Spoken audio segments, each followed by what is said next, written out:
El doctor Michael Newton es el pionero en las regresiones a vidas pasadas, pero además consiguió hacer recordar a algunos de sus pacientes con alma, recordar el momento del resurgimiento de la fuente original, cómo nacen las almas y el destino de la vida en los mundos físicos como la Tierra.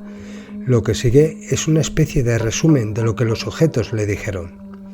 El objetivo final de las almas es buscar la unificación con la fuente suprema, la fuente original, de la energía creativa, explorar y experimentar la vida en lo físico, en diferentes dimensiones y universos. Los universos son creados para vivir y morir por el uso de la fuente, sin embargo las almas nunca mueren. Nuestra sabiduría colectiva hace que la fuente sea más fuerte, que se nos dé vida para que no podamos llegar a un estado de perfección. La fuente crea para su realización, desea expresarse a través de nosotros, dando luz. La fuente es el mundo espiritual.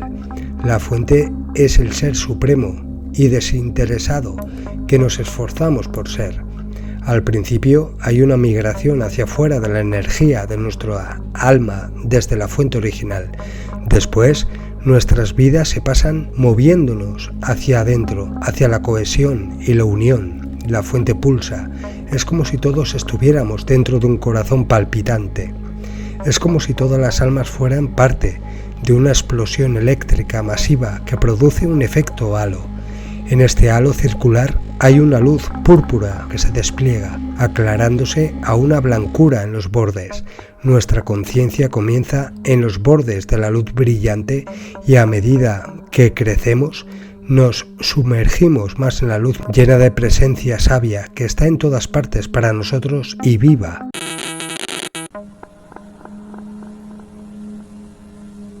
For me, it's difficult to say the word God. Because to be quite frank with you, I came into this as an atheist. I did not believe in God.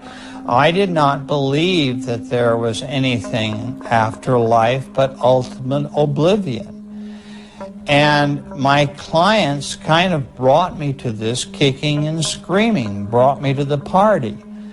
And it was only after years of work with them and the consistency of the reports and knowing what I do about hypnosis and doing the work and research myself that has finally brought me to the point today where I can say that I believe in a power greater than myself, a source for all life and all intelligence.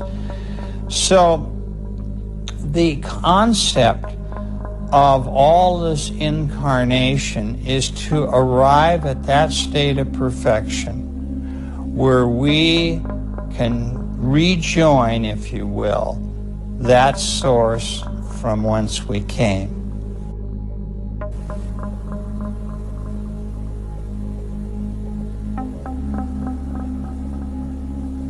This is one of the most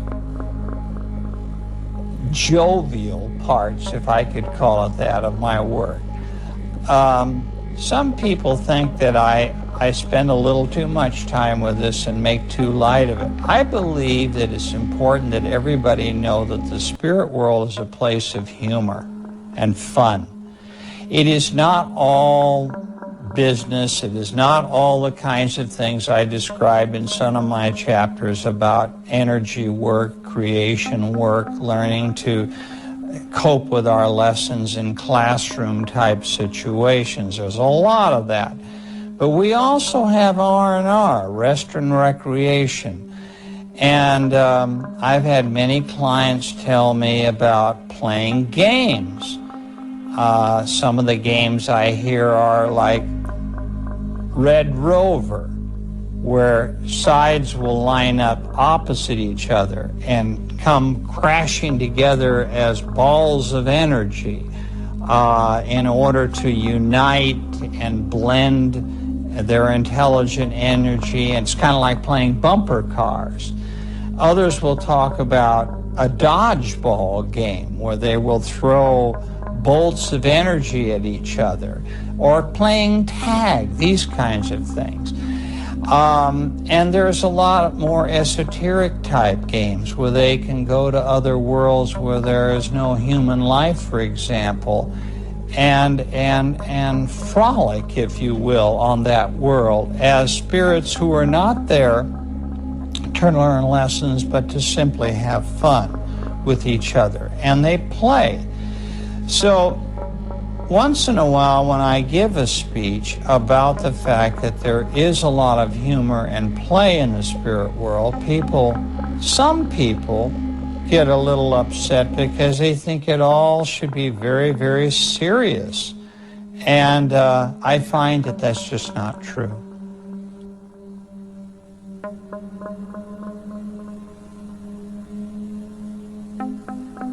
What is interesting about talking to people who have incarnated on other worlds is that there is a similarity here. Now, it may be that those people who come to Earth also like to go to certain other worlds because what it is that appeals to them about Earth may also be appealing in terms of another kind of environment that's rather similar. For instance, when I'm talking to large audiences, I ask in the audience how many people in this audience have had dreams where they could fly. Usually 75% of them will raise their hand. Then I will say, how many of you have had dreams where you can swim underwater and breathe, and that you're a very intelligent life form? About half will do that. Then I really narrow the field down. I will ask how many have been giants in their dreams, where everything else is smaller than they are. Only a few hands. And then I might ask how many have been really tiny, tiny beings where everything else is larger than you are, and just one or two out of a group of 100 or 200 people.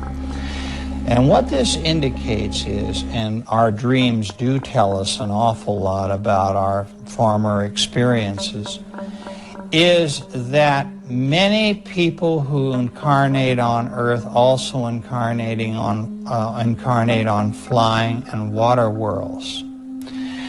And so I've had a number of clients that have talked to me about being flying creatures, highly intelligent flying creatures, on other worlds and what those worlds were like, and the same for water and how they can swim deep into an ocean kind of atmosphere, and how there's cities under the ocean, and they look like not whales or dolphins so much, although there's some of that, but creatures that are so strange that we see them only in mythology.